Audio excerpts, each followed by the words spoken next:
4 प्रधानमंत्री महोदय से अनुरोध करूंगी कि अपने आशीर्वचनों से एक बार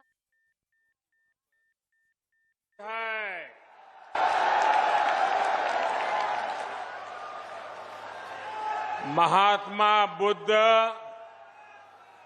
जौने धरती पर आपन पहले कई जीवन बिताइन वहे धरती पर साए आज प्रदेश का 9 मेडिकल कॉलेजन का उद्घाटन है।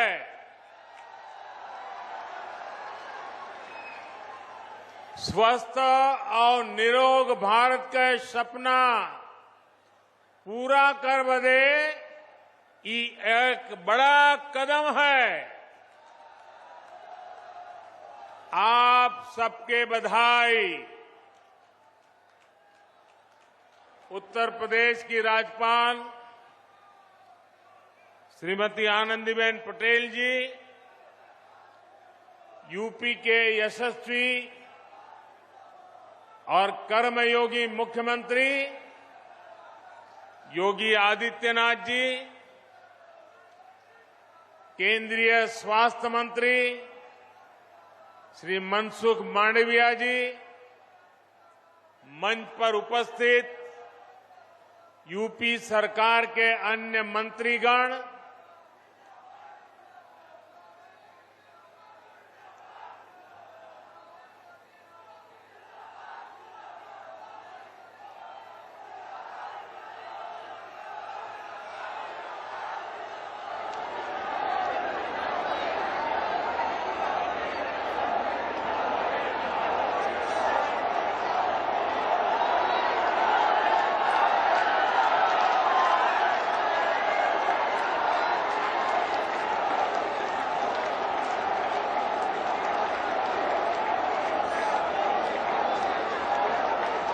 संतोष हो गया? अगर संतोष हो गया तो बैठिए। देखिए, आपको मैंने पूरा अवसर दे दिया।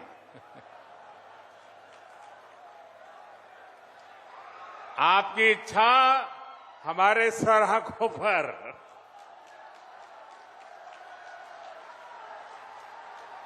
तब आप इजाजत दे तो मैं शुरू करूं।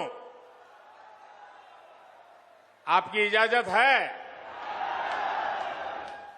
आपको नारे वगैरह संतोष हो गया ना? आपके इस प्यार के लिए हम सब आपके बहुत आभारी हैं। लेकिन अब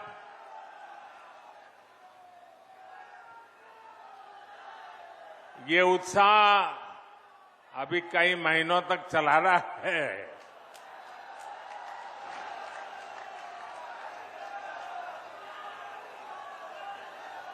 जिन अन्य स्थानों पर नए मेडिकल कॉलेज बने हैं, वहां उपस्थित यूपी सरकार के मंत्रीगण, कार्यक्रम में मौजूद सभी सांसद, विधायक, अन्य जनप्रतिनिधि और मेरे प्यारे भाइयों और बहनों, आज का दिन पूर्वांचल के लिए, पूरे उत्तर प्रदेश के लिए आरोग्य की डबल डोज लेकर आया है। आपके लिए एक उपहार लेकर आया है। यहां सिद्धार्थनगर में यूपी के 9 मेडिकल कॉलेज का लोकार्पण हो रहा है। इसके बाद पूर्वांचल से ही पूरे देश के लिए बहुत जरूरी ऐसा मेडिकल इंफ्रास्ट्रक्चर की एक बहुत बड़ी योजना शुरू होने जा रही है। और उस बड़े काम के लिए मैं यहां से आपका आशीर्वाद लेने के बाद, इस पवित्र धरती के आशीर्वाद लेने के बाद आपसे संवाद करने के बाद काशी जाऊंगा और काशी में उस कार्यक्रम को लॉन्च करूंगा।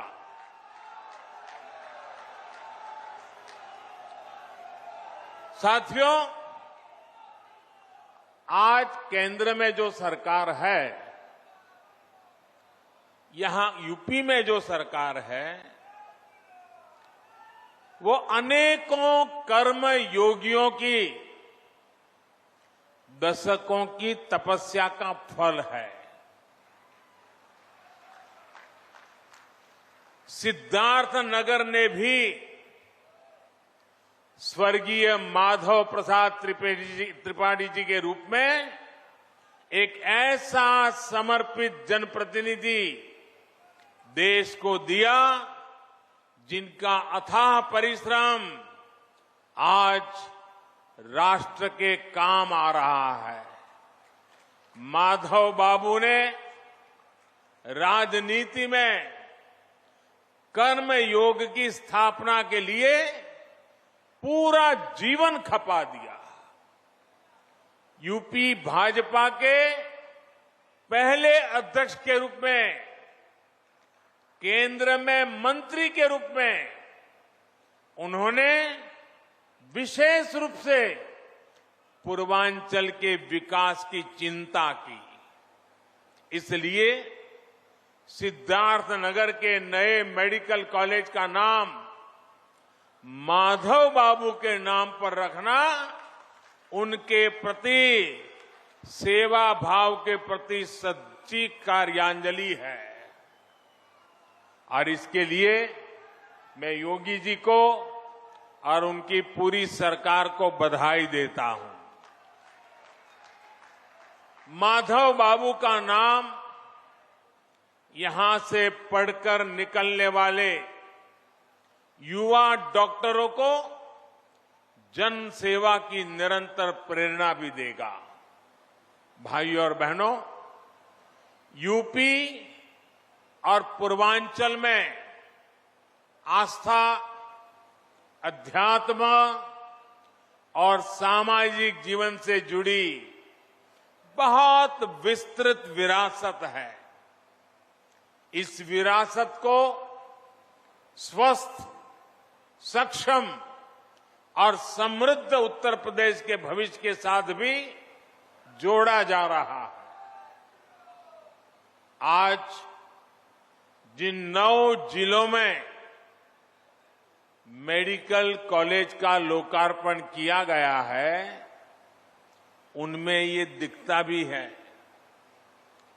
सिद्धार्थनगर में माधव प्रसाद त्रिपाठी मेडिकल कॉलेज, देवरिया में महर्षि देवरहा बाबा मेडिकल कॉलेज, गाजीपुर में महर्षि विश्वामित्र मेडिकल कॉलेज, मिर्जापुर में मां विंध्यवासिनी मेडिकल कॉलेज, प्रतापगढ़ में doctor Sonelal Patel medical college, एटा में वीरांगना अवंतीबाई लोधी मेडिकल कॉलेज, फतेहपुर में महान योद्धा अमर शहीद जोधा सिंह और ठाकुर दरिया सिंह के नाम पर मेडिकल कॉलेज, जौनपुर में उमानाथ सिंह मेडिकल कॉलेज और हरदोई, ऐसे कितने 9 मेडिकल कॉलेज।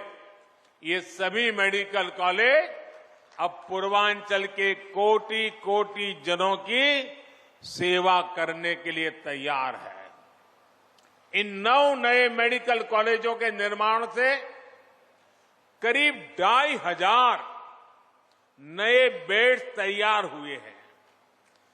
5,000 से अधिक डॉक्टर और पैरामेडिकल के लिए रोजगार के नए अवसर बने हैं। इसके साथ ही हर वर्ष सैकड़ों युवाओं के लिए मेडिकल की पढ़ाई का नया रास्ता खुला है। साथियों, जिस पूर्वांचल को पहले की सरकारों ने बीमारियों से जूझने के लिए छोड़ दिया था, वही अब पूर्वी भारत का मेडिकल हब बनेगा। अब देश को बीमारियों से बचाने वाले अनेक डॉक्टर, ये धरती देश को डॉक्टर देने वाली है। जिस पूर्वांचल की छवि पिछली सरकारों ने खराब कर दी थी, जिस पूर्वांचल को दिमागी बुखार से हुई दुखद मौतों की वजह से बदनाम कर दिया गया था,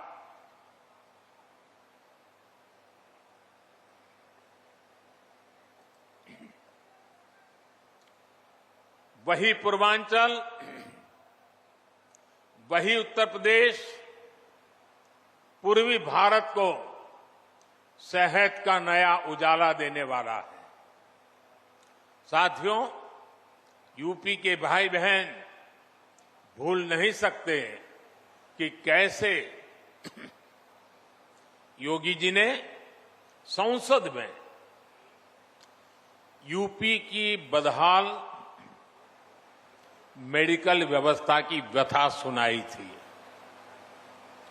योगी जी तब मुख्यमंत्री नहीं थे, वे एक सांसद थे और बहुत छोटी आयु के वो सांसद बने थे।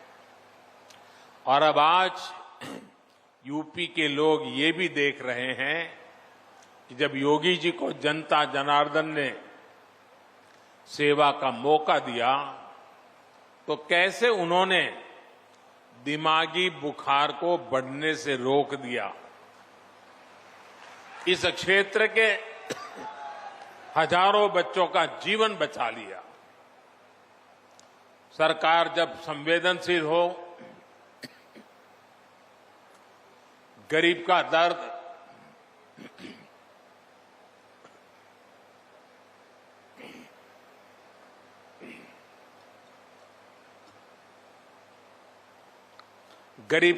समझने के लिए मन में करुणा का भाव हो तो इसी तरह का काम होता है।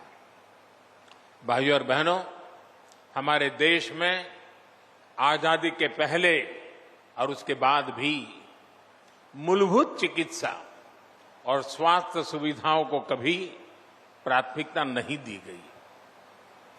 अच्छा इलाज चाहिए तो बड़े शहर जाना होगा, अच्छे डॉक्टर से इलाज कराना है तो बड़े शहर जाना होगा, रात बिरात किसी की तबीयत खराब हो गई तो गाड़ी का इंतजाम करो और लेकर भागो शहर की तरफ।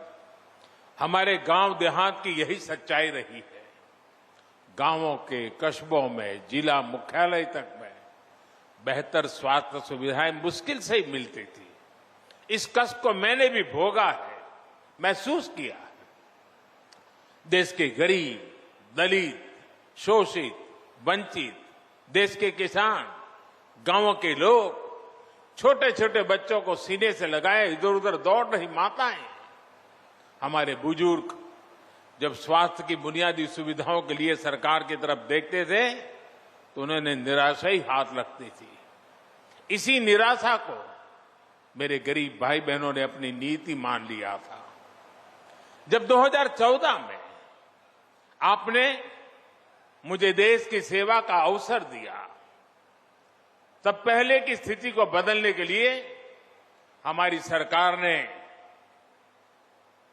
दिन रात एक कर दिए। जनमानस के कष्ट को समझते हुए, सामान्य मानवी की पीड़ा को समझते हुए, उसके दुख दर्द को साझा करने में हम भागीदार बने।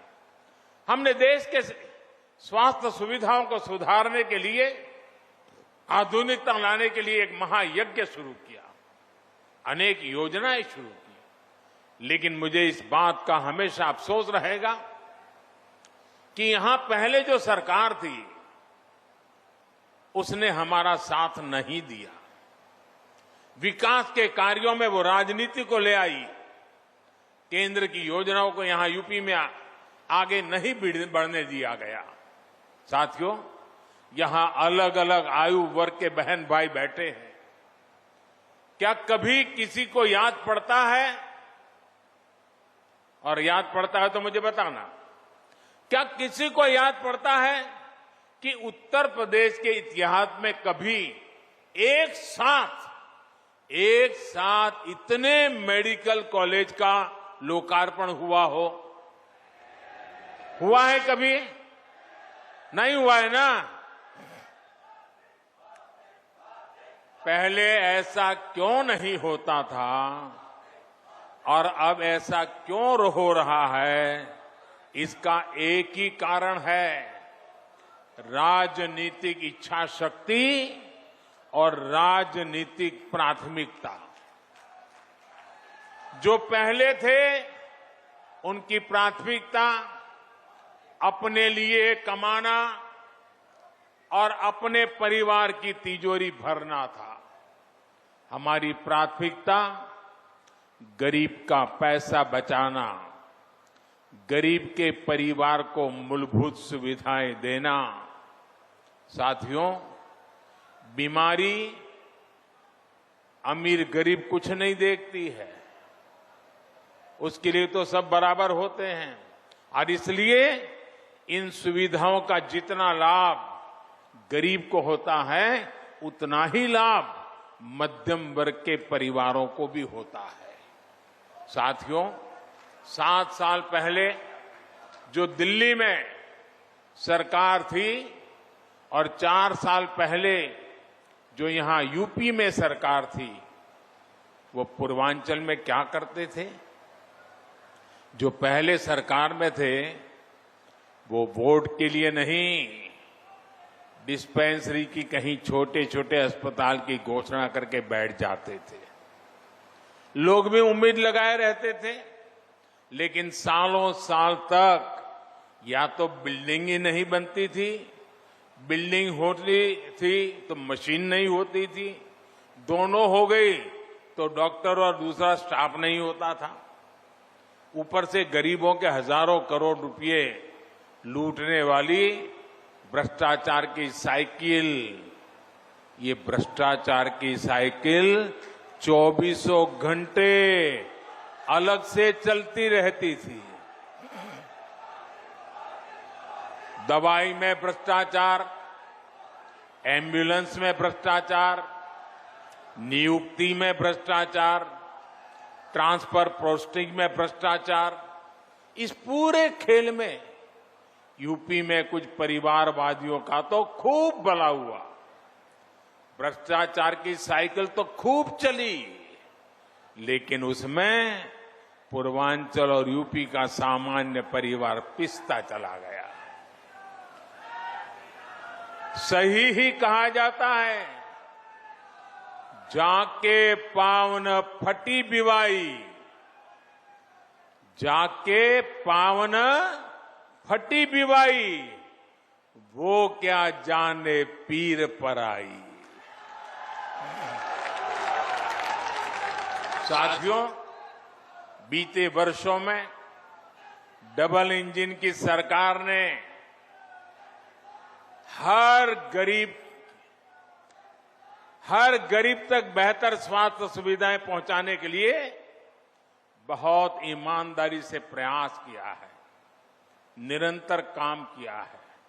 हमने देश में नई स्वास्थ्य नीति लागू की ताकि गरीब को सस्ता इलाज मिले और उसे बीमारियों से भी बचाया जा सके। यहां यूपी में भी 90 लाख मरीजों को आयुष्मान भारत के तहत मुफ्त इलाज मिला है।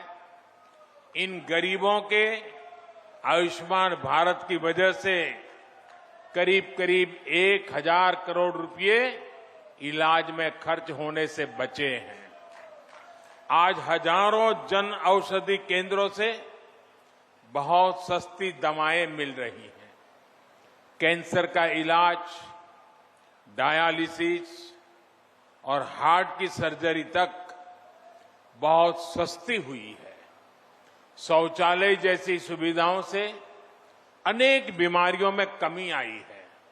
यही नहीं, देश भर में बेहतर अस्पताल कैसे बने और उन अस्पतालों में बेहतर डॉक्टर और दूसरे मेडिकल स्टाफ कैसे उपलब्ध हो, इसके लिए बहुत बड़े और लंबे विजन के साथ काम किया जा रहा है। अब अस्पतालों का, मेडिकल कॉलेजों का भूमि पूजन भी होता है और उनका तय समय पर लोकार्पण भी होता है।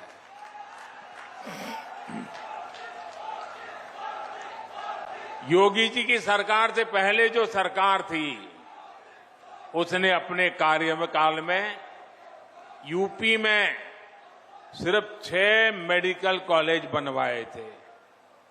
योगी जी के कार्यकाल में 16 मेडिकल शुरू हो चुके हैं और 30 नए मेडिकल कॉलेजों पर तेजी से काम चल रहा है। रायबरेली और गोरखपुर में बन रहे एम्स तो यूपी के लिए एक प्रकार से बोनस है। भाई और बहनों, मेडिकल कॉलेज सिर्फ बेहतर इलाज ही नहीं देते, बल्कि नए डॉक्टर, नए पैरामेडिक्स का भी निर्माण करते हैं। जब मेडिकल कॉलेज बनता है तो वहां पर विशेष प्रकार की laboratory training centre, nursing unit, medical unit और रोजगार के अनेक नए साधन बनते हैं। दुर्भाग्य से पहले के दशकों में देश में डॉक्टरों की कमी को पूरा करने के लिए राष्ट्रव्यापी रणनीति पर काम ही नहीं हुआ। अनेक दशक पहले मेडिकल कॉलेज और मेडिकल शिक्षा की देखरेख के लिए जो नियम कायदे बनाए गए थे, जो संस्थाएं बनाई गई, वो पुराने तौर तरीकों से ही चल रही थी। ये नए मेडिकल कॉलेज के निर्माण में बाधक भी बन रही थी। बीते 7 सालों में एक के बाद एक हर ऐसी पुरानी व्यवस्था को बदला जा रहा है जो मेडिकल शिक्षा की राह में रुकावट बन रहा है। इसका परिणाम मेडिकल सीटों की संख्या में भी नजर आता है। 2014 से पहले हमारे देश में मेडिकल की सीटें 90,000 से भी कम थी। बीते 7 वर्षों में देश में मेडिकल की 60,000 नई सीटें जोड़ी गई हैं। यहां उत्तर प्रदेश में भी 2017 तक सरकारी मेडिकल कॉलेजों में मेडिकल की सिर्फ 1900 सीटें थी, जबकि डबल इंजन की सरकार में पिछले 4 साल में ही 1900 नई सीटों से ज्यादा मेडिकल सीटों की बढ़ोतरी की गई है। साथियों, मेडिकल कॉलेजों की संख्या बढ़ने का, मेडिकल सीटों की संख्या बढ़ने का एक महत्वपूर्ण पहलू ये भी है कि यहां के ज्यादा से ज्यादा युवा डॉक्टर बनेंगे।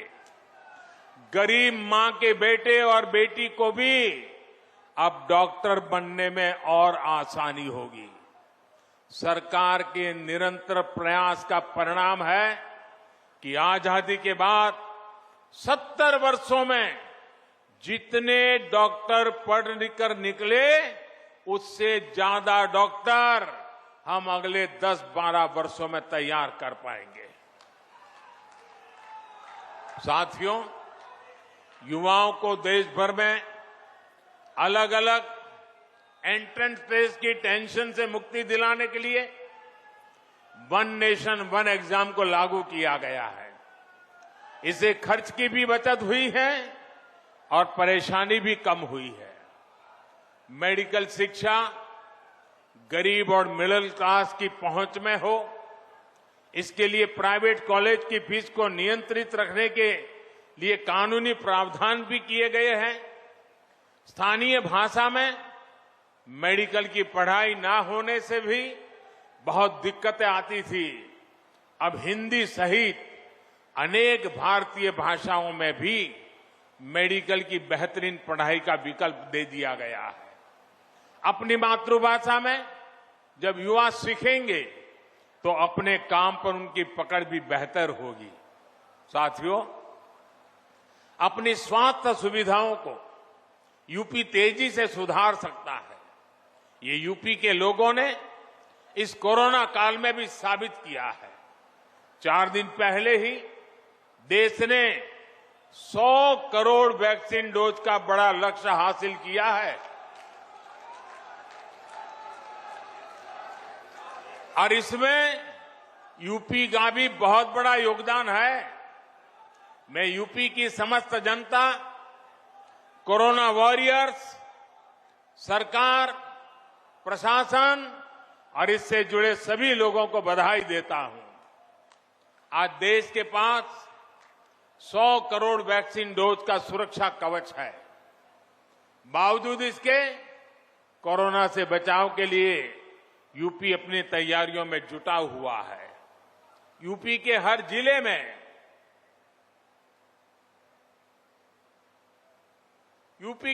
जिले में कोरोना से निपटने के लिए बच्चों की केयर यूनिट या तो बन चुकी है या तेजी से बन रही है। कोविड की जांच के लिए आज यूपी के पास 60 से ज्यादा लैब मौजूद है।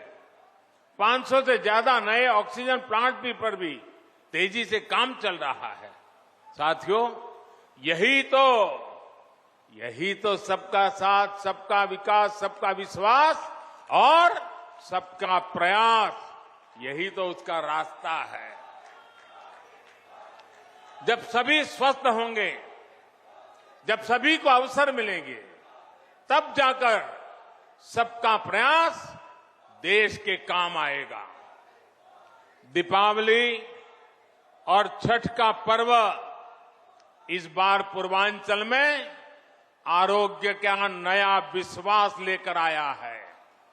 ये विश्वास तेज विकास का आधार बने, इसी कामना के साथ नए मेडिकल कॉलेज के लिए पूरे यूपी को फिर से बहुत बहुत बधाई और धन्यवाद देता हूं। आप भी इतनी बड़ी तादाद में हमें आशीर्वाद देने के लिए आए, इसलिए मैं विशेष रूप से आपका आभार व्यक्त करता हूं। बहुत बहुत धन्यवाद।